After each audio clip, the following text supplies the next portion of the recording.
உங்களுக்காக கேப்டன் கொடுத்துட்டு போயிருக்காரு. அழுகாது. அப்பா சொன்னாலே அழுகுமாரு, அழுக வேண்டாம்.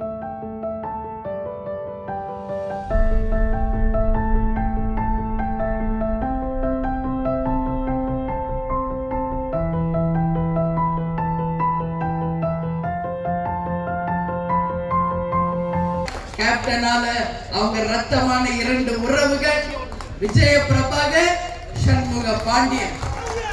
அவர் ஒருத்தர் அரசியலுக்கும் ஒருத்தர் சினிமா துறைக்கும் இன்னைக்கு உங்களுக்காக கேப்டன் கொடுத்துட்டு போயிருக்காரு. அழுகாது. அப்பா சொன்னாலே அழுகுமாரு, அழுக வேண்டாம். நம்ம தொண்டர்கள் இருக்காங்க, நமக்கு துணை நிற்பாங்க, நம் தாய்க்குலங்கள் நமக்கு இருப்பாங்க. அதனால நான் என்ன சொல்றேன், எனக்கு பிறகு விஜய் பிரபாகரும் கொம்பு சீவி சண்முக பாண்டியனும் உங்களுக்காக துணை நிற்பாங்க. அதுல எந்த மாற்று கருத்தும் யாருக்கும் தேவையில்லை. தலைவர் நம்ம கிட்ட கொடுத்துட்டு போன அந்த கடமைகளை நாம் நிச்சயமாக சரியான முறையில நடத்தி உங்கள் அத்தனை பேரையும் மிகப்பெரிய அளவுல வாழ்க்கையில உயர்த்துவதுதான் உங்க அம்மாவா என்னுடைய எத்தனை பேருடைய என்னுடைய கடமை என்பதை இந்த நேரத்துல நான் சொல்ல கடமைப்பட்டிருக்கேன். எனவே தலைவர் வாழ்ந்தார் வாழ்ந்தார் வாழ்ந்தார், மக்களுக்காக வாழ்ந்த ஒரு தலைவர், மனிதராய் பிறந்து புனிதராய் வாழ்ந்து இன்னைக்கு தெய்வமாக இருக்கின்ற நமது தலைவர் அவர்களுடைய கனவு லட்சியத்தை வென்றெடுப்போம்.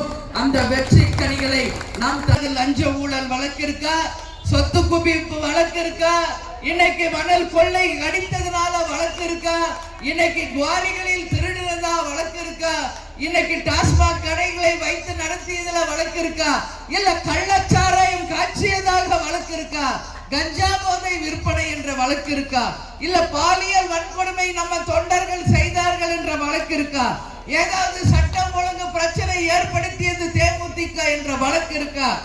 எந்த வழக்கும் இல்லை.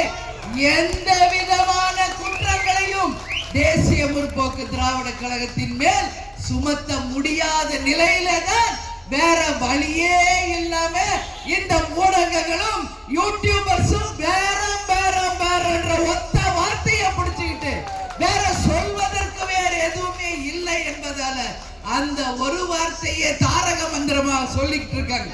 நெற்றிக்கண் திறப்பினும் குற்றம் குற்றமே என்று சொன்ன பரம்பரையில் இருந்து வந்தவர் நமது கேப்டன் அவர்கள். அந்த பரம்பரை மதுரைக்குரியவர். அந்த மதுரை மண்ணில் பிறந்த நமது கேப்டன் எவ்வளியோ அவ்வளிதான் நானும் விஜய் பிரபாகர், நம்ம மாவட்ட கழக செயலாளர்கள், கடைகோடியில இருக்கின்ற தொண்டர்கள் வரைக்கும். அதனால தேமுதிக மேல வேற எந்த குற்றத்தையும் சாத்த முடியாது, வேற எந்த தவறுகளையும் நீங்க சுட்டி காட்ட முடியாது என்பதால அந்த ஒத்த வார்த்தையை பிடிச்சுக்கிட்டு அதையே திருப்பி திருப்பி அரைச்சமாவே அரைச்சுக்கிட்டு புளிச்சு போனோமாவா இன்னைக்கு மக்களுக்கு போர் அடிக்கிற ஒரு விஷயமாக அது கொண்டு போயிட்டு இருக்கு. இது எங்க கட்சி, இது எங்க குடும்பம், எங்க கட்சிக்கு எப்போ என்ன ஏது நல்லது செய்ய எங்களுக்கு தெரியாதா? நீங்க தான் எங்க கட்சியை வந்து அப்படியே காப்பாத்தி தூக்கி நிறுத்த போறீங்களா? என்ன எழுதுறவங்க சொல்றவங்க எல்லாம் கடைகோடியில தன்னுடைய வியர்வையை சிந்தி இந்த கட்சிக்காக உழைக்கிறாங்களே என் அன்பு தொண்டர்கள், அவங்க சொல்லட்டும், நான் முடிவெடுக்கிறேன். அவங்க கை காக்கட்டும், நான் முடிவெடுக்கிறேன். இந்த கட்சியோட கூட்டணி வைங்க, நீங்க சொல்லுங்க, அதுக்கு நான் தலை வணங்கி ஏற்றுக்கொள்கிறேன். கட்சிக்கும் உங்களுக்கு எந்த சம்பந்தமே இல்லாம உங்க டிஆர்பியை ஏற்றணுங்கிறதுக்காக கண்டதெல்லாம் பேசுகின்ற அனைத்து ஊடகங்களையும் யூடியூபரையும் தேமுதிக சார்பாக வன்மையாக இந்த நேரத்தில் நான் கண்டிக்கிறேன். செய்திகளை உடனுக்குடன் தெரிந்து கொள்ள கீழ்கண்ட கேபிள் மற்றும் டிடிஎச் நெட்வொர்க்குகளில் எம்நாடு செய்தி தொலைக்காட்சியை காணுங்கள். பாதகம் செய்பவரை கண்டால் நாம் பயம் கொள்ளலாகாது பாப்பா, மோதி மிதித்துவிடு பாப்பா, அவர் முகத்தில் உமிழ்ந்து விடு பாப்பா. அண்மை செய்திகளை உடனுக்குடன் தெரிந்து கொள்ள இணைந்திருங்கள் எம்நாடு தொலைக்காட்சியுடன்.